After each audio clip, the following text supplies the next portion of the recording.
Concerns about the expected release of the classified memorandum from the House Intelligence Committee that exposes just how the Obama-era Department of Justice and FBI abused their surveillance powers. This is an extraordinary break with the president, who has said he is 100% behind releasing that memorandum. Our special guest tonight, the chairman of the House Freedom Caucus, Congressman Mark Meadows. He says the American people deserve to see the memo. And tonight as well, scary moments for Republican lawmakers, some 200 of them. A chartered train carrying House and Senate Republicans to a retreat in West Virginia collided with a trash truck. The driver of that truck was killed, a passenger critically injured. None of the lawmakers were seriously injured. But President Trump says many were shaken. They're doing pretty good.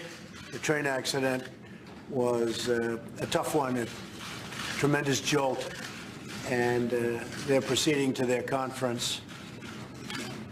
We don't have a full understanding yet as to what happened, but it was a train hitting a truck going at a pretty good speed. And tonight, it is still unclear of why that truck was on the tracks. The president himself will be addressing lawmakers at that retreat tomorrow, by the way. It'll be something of a victory lap for the president, who delivered a powerful, impressive, compelling State of the Union address last night. We'll discuss what's next for this president who seems unstoppable.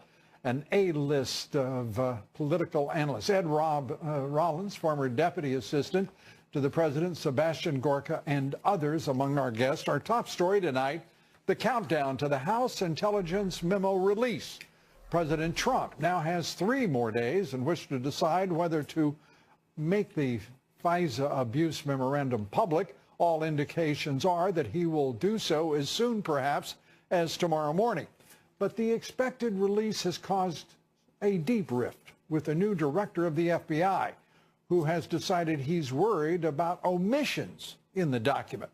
And we're just learning that the FBI has concerns despite viewing a White House version of that memorandum, the product of a review by the White House. Fox News chief intelligence correspondent Catherine Herridge is live now in Washington, has the latest for us. Good evening, Catherine. Well, thank you, Lou. Late today, the House Intelligence Committee released the 51-page transcript that shows Monday's vote to release the Republican-drafted memo was acrimonious, at times bitter, with allegations flying from Democrats. In this exchange, Congressman Mike Quigley presses Committee Chairman Devin Nunes over whether he coordinated with the White House. Quigley, did they have any idea you were doing this? Did they talk about doing this with you? Did you suggest it to them? Nunes, I would just answer, as far as I know, no. And I would also say that we are well aware that the minority has not wanted to conduct this investigation by the public opposition to the subpoenas we issued back in August that were clearly looking into the matters of FISA abuse. In a statement after the transcripts were public, the committee's ranking Democrat Adam Schiff highlighted the passage because a follow-up question about staff coordination was not addressed. Earlier today, the feud between the FBI, Justice Department, and Capitol Hill took a new turn, with the Bureau issuing a rare public statement claiming the 4-page memo is misleading and incomplete because facts are missing. It reads in part, the FBI was provided a limited opportunity to review this memo the day before the committee voted to release it. As expressed during our initial review, we have grave concerns about material omissions of fact that fundamentally impact the memo's accuracy. Nunes quickly disputed the claim and seized on how long it took the FBI and Justice Department, facing contempt of Congress, to comply. Having stonewalled Congress's demands for information for nearly a year, it's no surprise, he said, to see the FBI and DOJ issue spurious objections to allowing the American people to see information related to surveillance abuses at these agencies. And in what appears to be a reference to the Trump dossier funded by the Clinton campaign and DNC, Nunes continues. It's clear that top officials used unverified information in a court document to fuel a counterintelligence investigation during an American political campaign. FBI Director Christopher Wray and Deputy Attorney General Rod Rosenstein were at the White House earlier this week, and a source close to the matter says both men have voiced their concerns about the memo, with Rosenstein, quote, pushing back hard. The president seemed to make his feelings known after State of the Union. Let's release the memo. Oh, yeah, don't worry. 100%. Can you imagine? The committee is not saying whether they have any sense of when the memo will be released, but tonight we're getting a better sense of how long FBI director had on Sunday to review the memo. They said it was a limited review in their statement today, but what we understand tonight, Lou, from our contacts, is that he had 90 minutes along with Congressman Nunes and Congressman Gowdy to read that 4-page memo. Lou. And, you know, as you have reported throughout, once the FBI director had taken a look at that memorandum, there was time aplenty to respond. He did not. As you reported, there was no revelation of any concern about a misstatement in that memorandum. And suddenly today we're talking about a director who's concerned about omissions. This is a strange rupture between the FBI, which after all is an executive agency, and the President of the United States. Well, a bottom line for me, Lou, is that the FBI director and 2 of his senior associates at the Bureau, one from counterintelligence and the other from the legal department, have all had a chance to independently review the memo and to voice their concerns. Our contacts said they did not point to any inaccuracies. Today, that turned into a statement about omissions, creating a document that was misleading. But it looks like the clock is going to run out and the memo is going to be released, and then both parties can perhaps fight anew over what it says. Well, there seems to be more than an appetite for a fight anew and continuously. Catherine Herridge, thanks so much. You're welcome. Outstanding reporting on an issue and events that are critically important to the nation.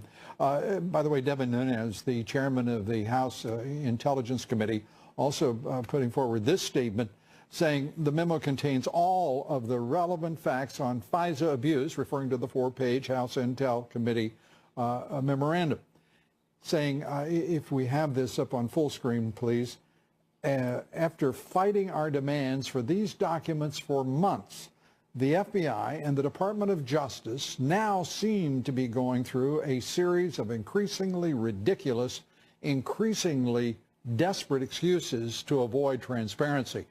This is now an extraordinary moment at which we're looking at the House Oversight Committee, the Intelligence Committee, being treated disrespectfully by the agency over which it has oversight responsibility.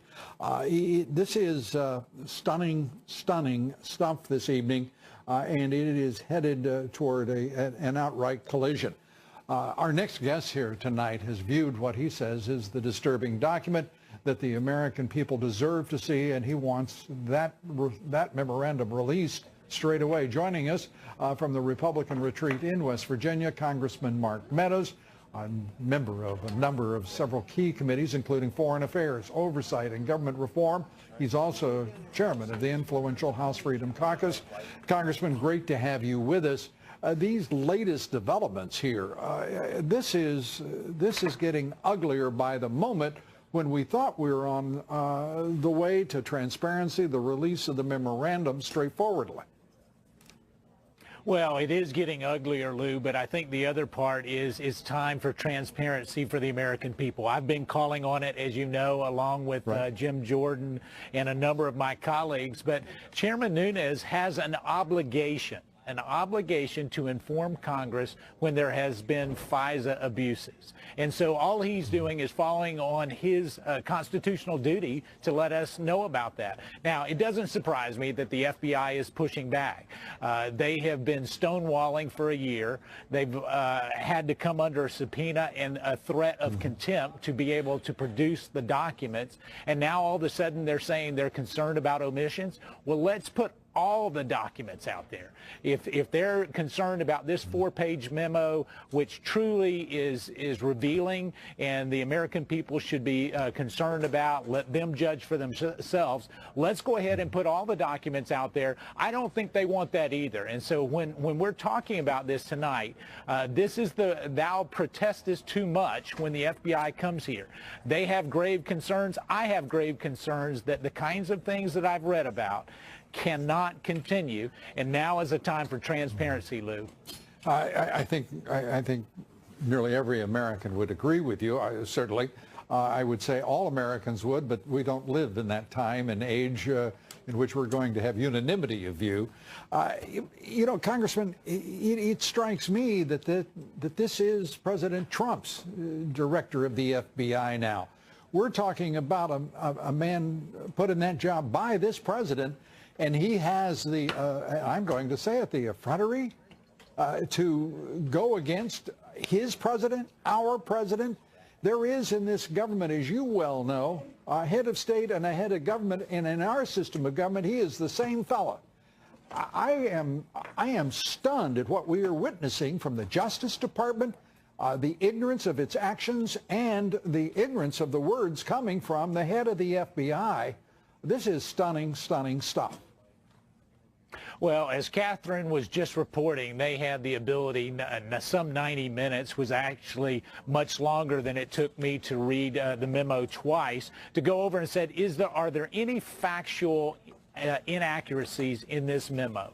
My understanding is that indeed they could not find any factual inaccuracies. Right. So now what they're wanting to do is tell the rest of the story so they can spin it their way.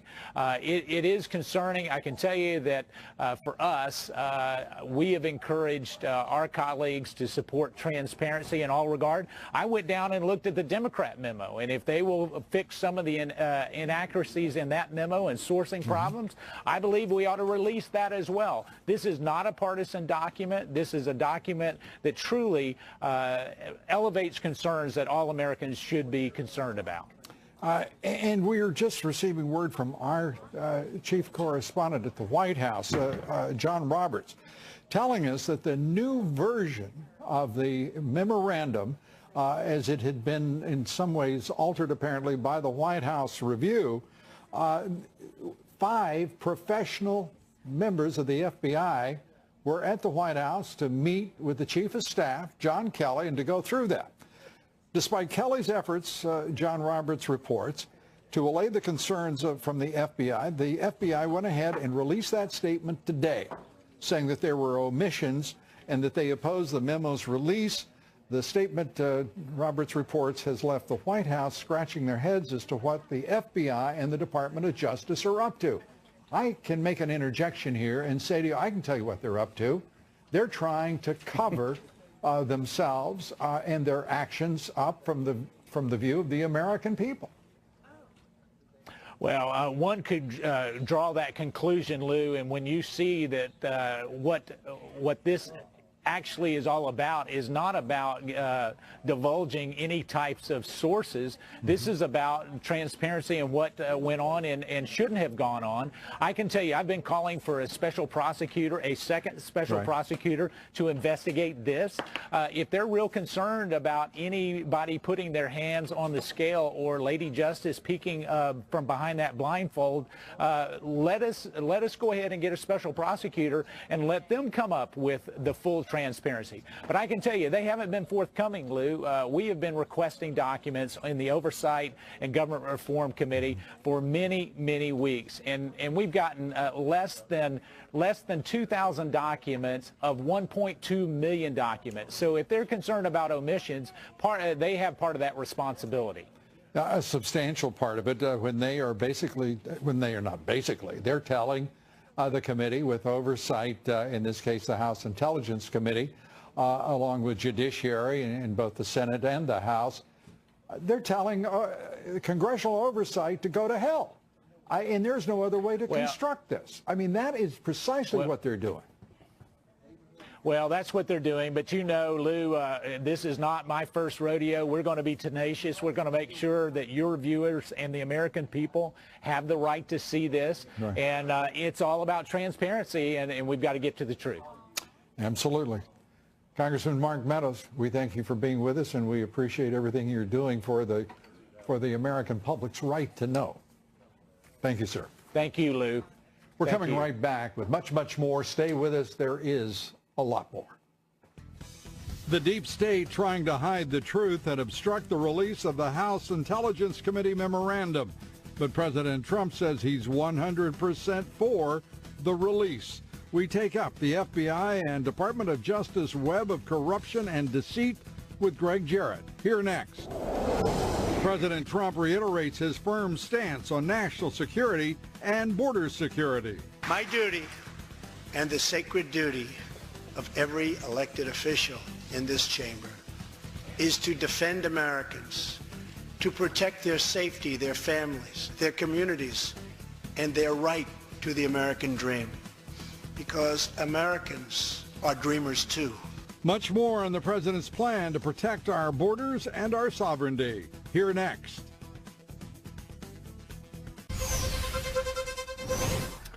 Fox News has confirmed the president's personal attorneys now are questioning whether special counsel Robert Mueller has met the legal standard with which to press for an interview with the President of the United States. President Trump's attorneys making the case that there is no subject or line of inquiry that hasn't already been answered. More than 20 voluntary White House staff interviews, more than 20,000 pages of records have already been provided to the special counsel office. Joining us now to assess all of that, all of the developments with the House Intel memo release and more, is Fox News legal analyst Greg Jarrett. Greg, good to see you. Good to see you, Lou. Let's start with first the reasoning of the president's attorneys, which is basically to say to the special counsel, wait a minute, you should have answered all of the questions you might have for the president. Right. It's a smart maneuver, legal maneuver. It has been used by prior presidents who have been the subject of questioning in various matters. And it's really meant to gain some leverage to try to convince the special counsel to limit the scope of the questioning. It's exactly what Bill Clinton did when he was questioned by Ken Starr, tried to limit the scope of it. So it's a smart move by the lawyers for Trump. Well, that didn't work out so well. Well, it did actually work out pretty well. They were able to limit the scope, but of course then the president lied, as President Bill Clinton and his wife were prone to do. And that led to the impeachment. Well, you know, I'm sitting here thinking, you know, the attorneys must have said that damn president. There he goes, being himself again. As they narrowed it, he expanded it by lying. The effectiveness of this on the part of the Trump attorneys to keep the special counsel the hell away from the president. Right. Look, when push comes to shove, special counsel can slap the president with a grand jury subpoena, and the president would have to appear before the grand jury. The best way to deal with it is exactly what Trump's lawyers are doing right now, try to negotiate, get a better deal, instead of prolonging it and challenging it in court on the basis, a legitimate basis, that Trump's lawyers are now alleging. There's a flaw in it, is that if it's obstruction of justice that requires a corrupt act, only the president knows the motives behind his actions, and thus Mueller would be able to go to a court and say, got to ask the question. The question Got to of ask the the question, but the president, it seems to me, there's no potential for corroborating contradiction from any quarter if he is the only one who understands the motivation. Unless he had discussions with others that might contradict him, that's always a problem. You know, you don't want to set a perjury trap. No. In an obstruction trap. Well, further, I don't want to set a precedent by having, frankly, anything to do with the special counsel who is as conflicted, obviously, as this counsel is, who has a mandate that is so ambiguous as to be farcical and ethereal. You are totally right. I mean, why perpetuate this, if you will, fraud upon even the concept of special counsel? If the scope is limited, and as long as the president sticks to what he has said earlier, I fired Comey, my constitutional right, for a legitimate reason that was laid out by Rod Rosenstein in his infamous memo citing all the violations of regulations by Comey. Couldn't the President of the United States say to Robert Mueller, face-to-face, nose-to-nose, you know, your buddy, Rod Rosenstein, the one with whom you have so much association and therefore great conflict in just sitting here in front of me, is the guy who said, these are the reasons we should fire him? Exactly what I predict the president will do. My only worry is that Rosenstein, who is both a prosecutor and a witness in the same case, might somehow try to contradict the president, which is why Rosenstein... He's got to contradict his own memorandum first. Yes, unless there were ancillary conversations that took place before the memo. To the level of a memorandum that has been sent through the Department of Justice and the White House? I would never trust Rod Rosenstein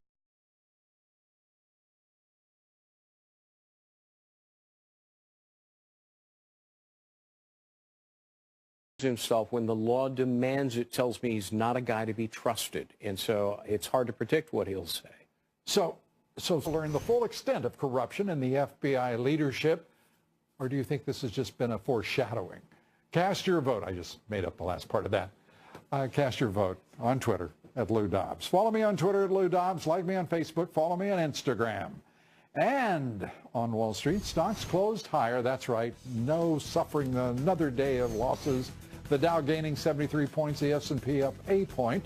The NASDAQ up 9 points. Volume on the big board picking up to 4.2 billion shares. Stocks closing out the month of January with strong gains.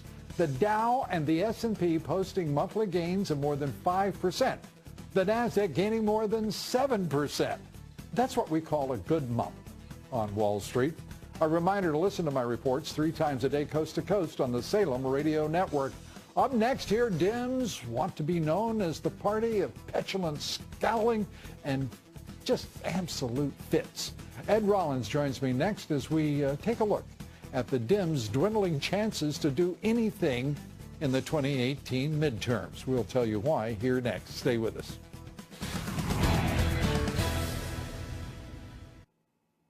Well, joining us tonight is Ed Rollins. He's Great America PAC chairman, former White House political director for President Ronald Reagan, Fox Business contributor, much, much more.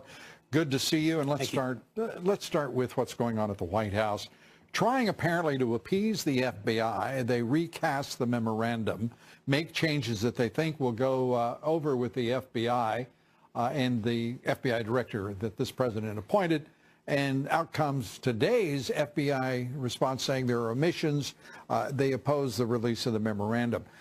I thought the president of the United States ran this government, that he was the head of government, the head of state, and people had to get in line. Well, he is the president of the United States, and this so why is he putting up with these fools? He shouldn't. And the reality, if they change one word or they alter this document, they have basically damaged all the credibility they might have on this particular issue. The House, until this committee has oversight. In my lifetime and your lifetime, we've had FBIs under the first director, Hoover, which was corrupt.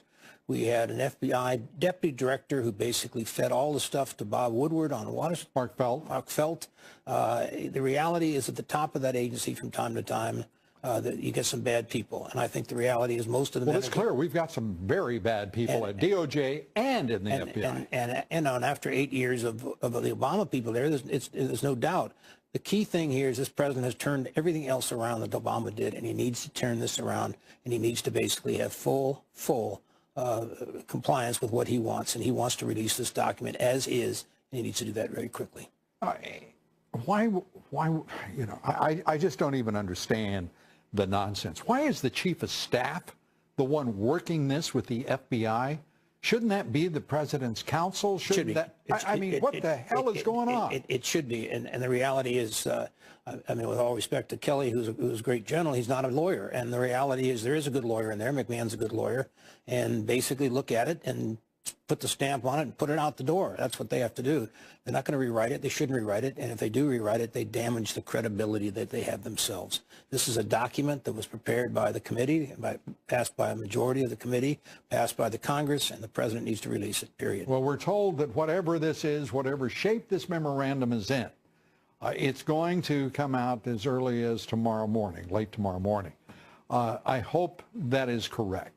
Because now this is working against the president because of the clumsy nonsense in his White House.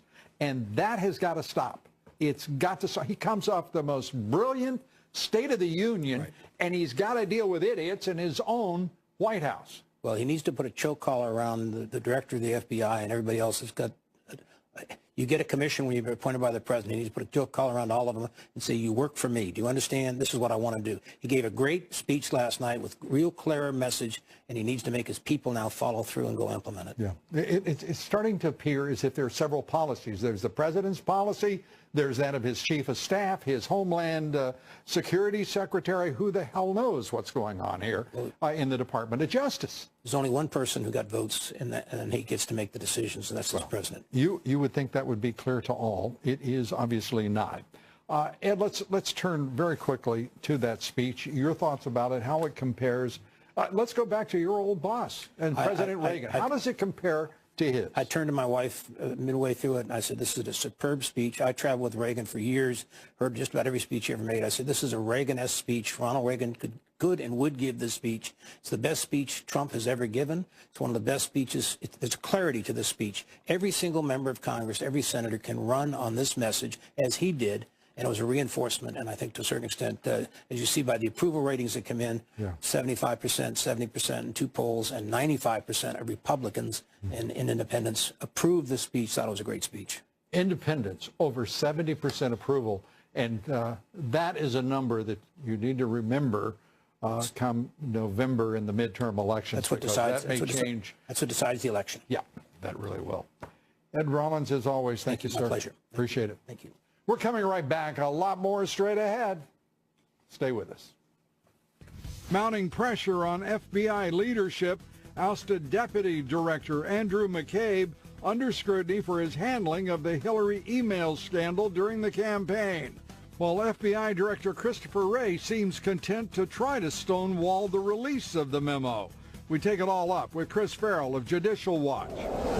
And this daredevil trio from England outrunning a Hong Kong security guard, leaping rooftops, laundry lines, and ladders will have the amazing video for you coming up next. Stay with us. We'll be right back. Joining us now, Chris Farrell, Director of Investigations and Research for Judicial Watch.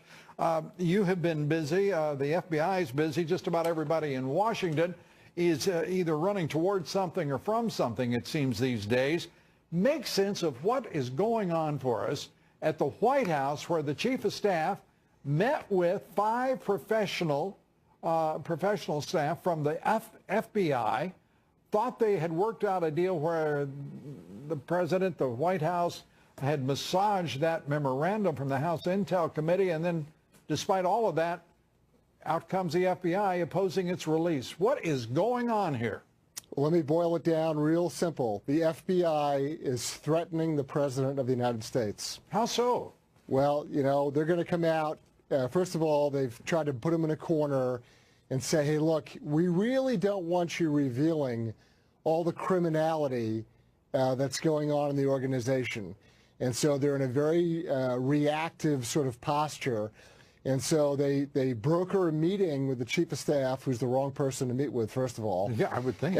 And then secondly, even after this supposed negotiation where the White House gave up its power, gave up its position of authority, they acquiesced to a meeting which never should have happened with 5 negotiators who I'm sure, you know, call themselves experts, you know, cautioning and warning and, oh, you know, General Kelly, this will be a grave problem. So they try to intimidate in order to cover up for their criminality. And then when they're all done, they still come out with a statement. When was the last time the FBI came out with a statement on anything, Lou? Yeah, well, it's a great point, because they haven't, I still haven't seen the Benghazi report. I still have, you know, we can go through the list. Yeah. The FBI has been a place where truth goes to die, and where they're used primarily to cover up. It's under FBI investigation. We can't answer your questions. We'll never see you again. Thank you very much. And so these political operators are threatening the President of the United States. They're betraying their oath to the Constitution. They are so defensive and so reactive, trying to cover up for the big FBI machine, which, as Ed Rollins pointed out before, frankly has a long history of all sorts of different flavors of corruption. Right. And when the American public learns about what's going on at the headquarters, let me tell you something. There's FBI agents or agencies, field offices all over the country where similar shenanigans are going on, and I'll point a finger directly at El Paso, Texas. There's all sorts of abuse, of surveillance, of mail cover, of telephone tap, of intercepts. This, unfortunately, of U.S. citizens? Correct. things that I personally have reported to the Inspector General of the Justice Department. They know this stuff. This is the worst kept secret in the country. They're terrified, they're embarrassed, and they're frantic, and that's why you see them issuing this statement which attempts to undercut the actions of the chief executive of the United States. It might be more persuasive if the FBI's leadership had any credibility right now with the American people or Congress. I just want to add this. If we've got this full screen from Devin Nunes, the chair of the House Intel Committee, talking about the FBI trying to avoid transparency. This is what Nunes said. Here we go. The memo, referring to the House Intelligence Committee memo, contains all the relevant facts on FISA abuse. After fighting our demands for these documents for months, the FBI and Department of Justice now seem to be going through a series of increasingly ridiculous, increasingly desperate excuses to avoid transparency, referring to the 5 professionals who met with John Kelly, the Chief of Staff. This is getting to be so ignorant and disrespectful of lawful authority, that is, namely, the head of government, President Donald J. Trump, that I can't believe it's being tolerated. Where the hell is the Attorney General? Why are they letting this happen? The Chief of Staff, when he got a call from the FBI or however the communication was affected, the response should have been, how dare you? What are you doing? What are you so afraid of that you're trying to swing the pendulum, the momentum the other way? The President of the United States has signature authority to release anything he wants to. And if he believes in this document and wants it out, why play these weird little patty cake games with 5 so-called experts? Well, the reason why is because they're afraid or they're a little concerned that the FBI is going to push back hard or further collaborate with people like Mueller to try to attack the legitimacy of this presidency. This is another grave threat, not just on Mr. Trump personally, but it's a threat on the Constitution. You can't let this stuff go on. What should the president do and do now? Release the original memo as drafted by Mr. Nunes and get it out tomorrow morning at about 7 o'clock. Let everybody pick it up and run with it. Yeah. And there is also a loud message to his chief of staff. Get the hell out of the way. This is now a matter of the presidential authority of this government. It's his prerogative. Yep, absolutely. All right. Chris Farrell, as always, thanks. There's a lot more to cover, so we're just going to have to talk more in the days ahead. I hope you'll join us. Thank you so much. Chris Farrell, Judicial Watch. Please roll the video. This is a trio of athletes taking their passion and enthusiasm for parkour or free running. Wow. You know, I used to do this all the time. I couldn't even imagine with a ladder doing this. Rooftops in Hong Kong, their playground. Watch as they turn these rooftops into just an extraordinary obstacle course and personal playground. They were also on the run from security, we're told. But we didn't find out about that until later. By then, the video had been made. We thought we'd just go ahead and use the video anyway. Up next, battle over our broken borders. Another DACA recipient.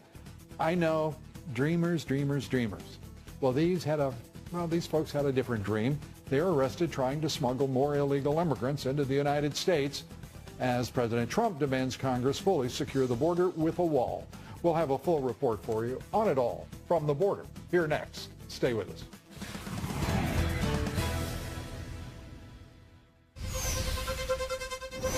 President Trump has promised to build a wall on our southern border, but it is a work at best in progress and right now mostly in concept. Fox News national correspondent William LaJeunesse is on our southern border with our report tonight. That means building a great wall on the southern border. But on Tuesday night, the president offered no specifics on the cost or length of that wall. Keeping cartels out, keeping narcotics out, keeping terrorists out, keeping gangbangers and MS-13 and that type out, that was a good thing. The Border Patrol Union is standing by the president. In the real world, there's a lot of grays, and that means compromise. And a real compromise usually is something where nobody's happy. And that might be where we have to go on immigration reform and things like that. For decades, open borders have allowed drugs and gangs to pour into our most vulnerable communities. Using the term open borders is controversial, considering President Bush doubled the size of the Border Patrol and President Obama deported 2 million immigrants. Yet a Homeland Security report estimates up to half of those who try to enter illegally ultimately succeed. More ICE agents and more Border Patrol. For me, it means my community not being secure. This video, taken last week, captures a dreamer helping smuggle a load of immigrants who arrived by boat in San Diego. Agents later arrested him and 7 others. The president's plan recognizes the number of Mexicans apprehended is now outnumbered by those from Central America, while a third of those caught are children, released pending a hearing for which many never show. It finally ends the horrible and dangerous practice of catch and release.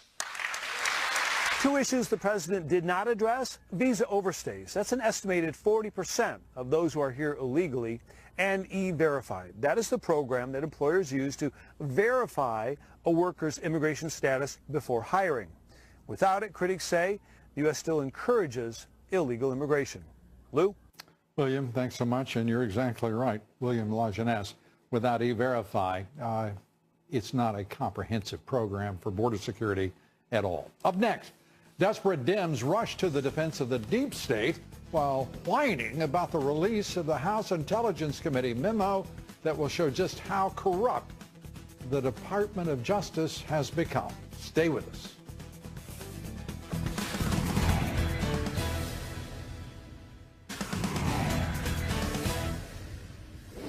In our online poll last night, we asked, do you agree with Speaker Ryan's claim that Deputy Attorney General Rod Rosenstein is doing, as he put it, quote, a fine job? 95% of you say no, you disagree with Speaker Ryan. Joining us now, Dr. Sebastian Gorka, former strategist to the President Trump, now a Fox Business senior security strategist. And I want to just turn straight forwardly to you and say, what in the world is the Chief of Staff of the White House doing, vetting a memorandum from the House Intel Committee with 5 professionals from the FBI, and then letting it be known that they've tried to accommodate the agency that we now know to be corrupt at its uppermost reaches? Let's be very clear here, Lou. This memorandum was written by Congress. It is not an executive branch memorandum. The only function that the White House has now is to say whether they object to its being declassified. Not to change it, not to redact it, but to get it out there. And the idea... not, if I may, Seb, yes, not to bow to the agency that is under oversight from the committee that wrote this.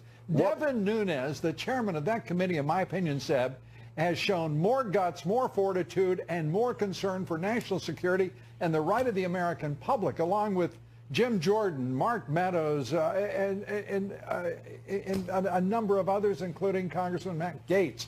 The list goes on. There are a number of them. But this has got to be taken, I think, soberly, somberly, and righteously to the American people. Look, God willing, Lou, the president will be triumphant tomorrow. He will say, release it, unredacted. And then at that point, we will owe Devin Nunes a great debt of gratitude. But the idea that the agency that is under examination is now balking at the release of the truth, well, what do we expect? The 7th floor was rotten to the core under the Obama administration. And yet we've got a chief of staff apparently willing to change the dadgum memorandum from the House Intel Committee to suit 5 professionals from the FBI suddenly sitting in the chief of staff office to negotiate it. As Chris Farrell said of Judicial Watch, the head of research and investigations, he said this is an attempt to threaten the president of the United States. How dare them? Lou, we've got a few hours for the president to do the right thing. I know he watches certain shows on this channel, so let's send a very clear message. Mr. President, the American people need to see the whole memo. Please release the unredacted memo. Unredacted and unchanged by the White House, yes, I think makes all the sense in the world. Let's turn very quickly with a minute left here. The president on immigration extending a hand across the aisle. Your judgment on his discussion of border security and immigration. We got about a minute. Look, it was classic Trump yesterday, incredibly powerful moments, especially when the parents of those two 16-year-old girls who were murdered by MS-13 were recognized by the commander-in-chief. But again, there was one real issue yesterday, this amnesty. You don't get amnesty for breaking the law, even if you're a minor. I'm an immigrant to this country. I had to get in line. There's a very simple fix that's compassionate. You get to the back of the line, no matter what age you came here, and you get a work permit. That's it. Never citizenship, and that's all you're going to get. That's my suggestion. Dr. Sebastian Gorka, as always, great to see you. Thanks for being here. Thanks, Luke. God bless. God bless you, and thank you for joining us tonight. Michelle Malkin, Byron York among our guests tomorrow. Please join us. Good night from New York.